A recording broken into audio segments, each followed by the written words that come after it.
కావాల్సిన పదార్థాలన్నీ ఇక్కడ సిద్ధంగా ఉన్నాయి. సో ముందుగా ఏంటంటే మనం మటన్ని కొంచెం ఎక్కువ టైం తీసుకుంటుంది కాబట్టి కొద్దిగా ఉప్పు కొంచెం పసుపు వేసి నేను కుక్కర్లో ఉడికించి పెట్టేశాను. ఓకే, లేదు అనుకుంటే మనం కుక్కర్లోనే తయారు చేసుకోవాలనుకుంటే మిగతా ప్రాసెస్ అంతా కూడా చేసి ఎండింగ్లో పెట్టేసి మనం విజిల్ పెట్టేసుకుంటే కుక్కర్లో రెడీ అయిపోతుంది. బట్ ఇక్కడ మీకు చూపించడానికి కూడా నాకు ఈజీగా ఉండాలి కాబట్టి నేను ముందుగా మటన్ని ఉడికించి పెట్టేశాను పసుపు ఉప్పు వేసేసి. అలాగే ఇక్కడ 2 రకాల పప్పులు తీసుకున్నాం కదా, వీటిని కూడా మెత్తగా చూడండి ఇలా అంటే ఇలా మెదిపోవాలి, ఇలా ఉడికించి పెట్టేసుకోవాలి మనం 2 రకాల పప్పుల్ని. రైట్, సో ఈ 2 కూడా మనం రెడీ చేసి పెట్టేసుకుని మటన్ కూడా ఉడికించి పెట్టేసుకుంటే మిగతా ప్రాసెస్ మనకు తొందరగానే అయిపోతుంది.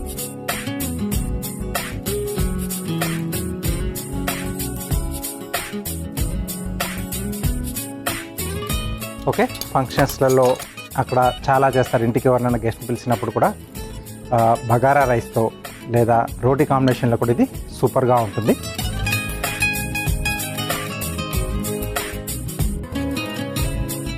ముందుగా కొద్దిగా ఆయిల్ లేదా కొద్దిమంది ఈ 2 పప్పులు అలాగే మటన్ కొంచెం ఉప్పు పసుపు వేసి కూడా ఉడికించి పెట్టేసుకుంటారు. సో పప్పుతో పాటు ఆ మటన్ కూడా ఉడికి ఆ పప్పుకి ఆ మటన్ తాలూకు ఆ ఫ్లేవర్స్ అన్నీ కూడా స్టాక్ ఉంటుంది కదా, అవన్నీ కూడా యాడ్ అవుతాయి అన్నమాట. సో అలా కూడా చేసేసుకోవచ్చు మీరు. సో కొంచెం ఆయిల్ వేడైన తర్వాత ఈ మటన్తో పాటుగా కూడా మీరు సొరకాయ కావాల్సి సొరకాయ వేసుకోవచ్చు. ఎక్కువగా ఏంటంటే మీరు సొరకాయ వేస్తారు, తర్వాత వంకాయలు, బంగాళదుంప, క్యారెట్ ఇలాంటివి కూడా యాడ్ చేస్తూ ఉంటారు. మెయిన్గా సొరకాయ అన్నమాట. ఫస్ట్ కొంచెం చెప్పాను కదా కొద్దిగా మసాలా ఘాటుతో ఉంటుంది. మసాలా దినుసులు షాజీరా, యాలకులు, లవంగాలు, అలాగే చెక్క, ప్లస్ కొద్దిగా బిర్యానీ ఆకు, ఉల్లిపాయ ముక్కలు,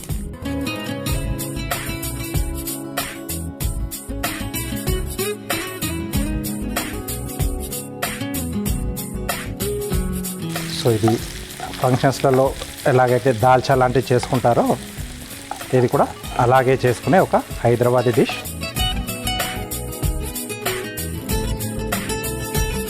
అల్లం వెల్లుల్లి పేస్ట్,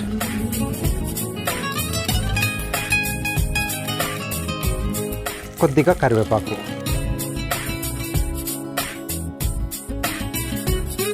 సో ఆనియన్ ఇంకొంచెం మనకి కలర్ అనేది మారకుండా ఉండడానికి కొద్దిగా వాటర్,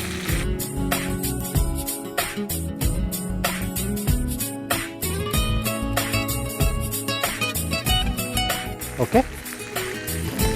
నెక్స్ట్ దీంట్లో కొద్దిగా పసుపు, అలాగే కారం, దీంట్లోనే తరిగిన పచ్చిమిరపకాయలు, ప్లస్ కొద్దిగా టొమాటో ముక్కలు,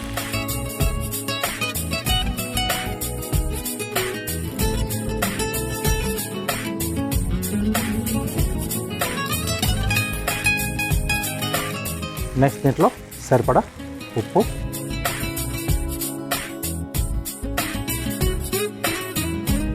నెక్స్ట్ మనం ముందుగా ఉడికించి పెట్టుకున్న మటన్,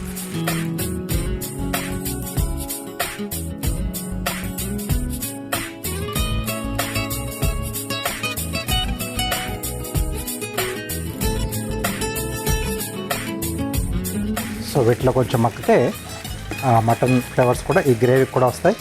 అలాగే దీంట్లో వేసిన ఆ మసాలా దినుసులు ఫ్లేవర్స్ అన్ని కూడా ఆ మటన్ ముక్కలకు కూడా బాగా పట్టేస్తాయి. అంటే మనం ఆ దాల్తో పాటు ఆ మటన్ ముక్క తినేటప్పుడు కూడా అన్ని రకాల ఫ్లేవర్స్ ఆ పీస్లో కూడా ఉండాలి. ఓకే, సో ఇది కొంచెం ఉడికిన తర్వాత దీంట్లో చింతపండు గుజ్జు,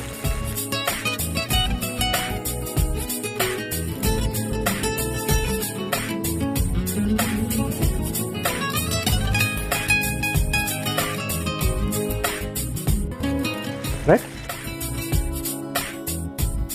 చింతపండు గుజ్జు అనేది మనకు కొద్దిగా మగ్గిపోతేనే బాగుంటుంది, లేకపోతే కొంచెం ఆ పులుపు అనేది ఎక్కువ తెలుస్తుంది. ఎక్కువ లైట్ పులుపు ఉండాలి. అందుకే నేను ఏంటంటే టమాటో ఆనియన్ ముక్కలు ఎక్కువగా వేసేసి గుజ్జు కొంచెం తక్కువగా వేసాను. నెక్స్ట్ దీంట్లో మనం ముందుగా ఉడికించి పెట్టేసుకున్న కందిపప్పు, అలాగే శనగపప్పు. దీన్ని కూడా కావాల్సి మొత్తగా మెత్తేసుకోవచ్చు, బట్ నేను కొంచెం అలా దినుసులుగా ఉంటే బాగుంటుందని చెప్పేసి కొంచెం ముందుగానే ఆపేసుకున్నాను. కనిపించకుండా ఉండాలనుకుంటే రెండింటిని వేసేసి ముందుగా మనం ఒక బౌల్లో రుబ్బేసుకొని ఆ తర్వాత యాడ్ చేసేసుకోవచ్చు.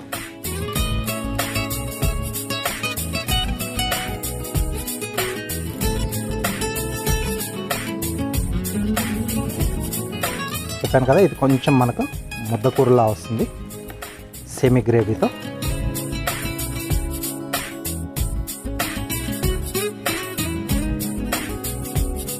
అవసరం అనుకుంటే కొంచెం వాటర్ వేసుకోవాలి, ఎందుకంటే ఇది కొంచెం ఎక్కువసేపు మనకు ఉడకాలి.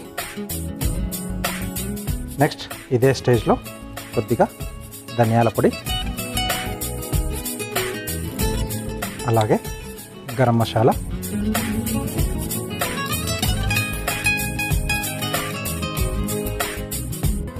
కొంచెం కొత్తిమీర,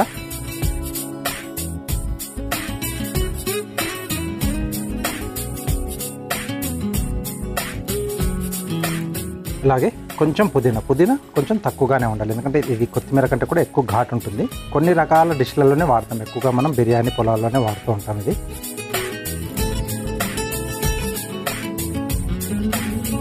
ఓకే, సో కొంచెం వాటర్ యాడ్ చేస్తున్నాను నేను.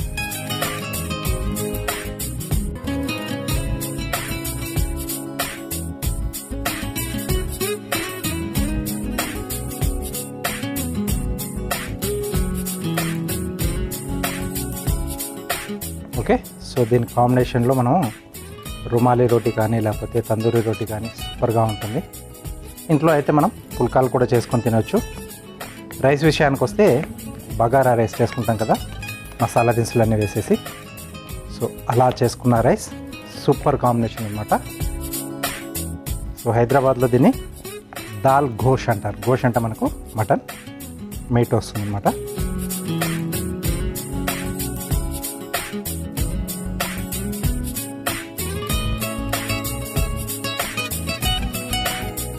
ఓకే, సో ఆల్మోస్ట్ మనకు అయిపోవచ్చింది.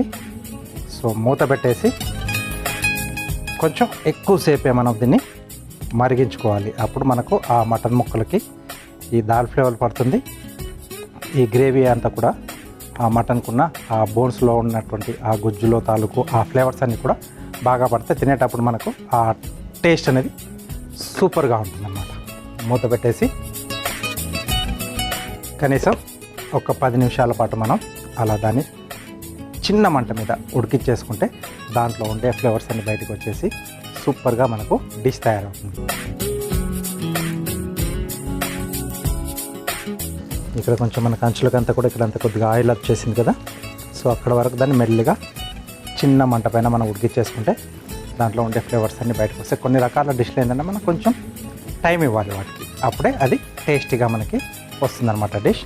సో ఇక్కడ మనం స్టవ్ ఆఫ్ చేసేసుకొని డిష్ అవుట్ చేసుకున్నాం.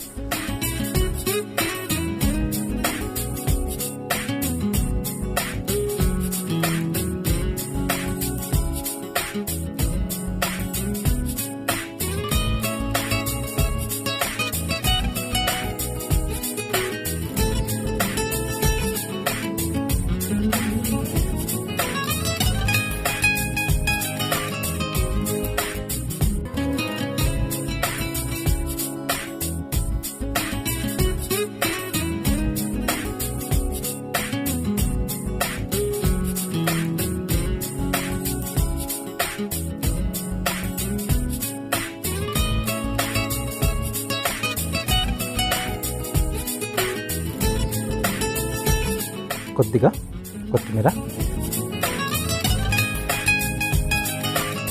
ఓకే, సో వేడివేడిగా దాల్ మటన్ రెడీ అయిపోయింది.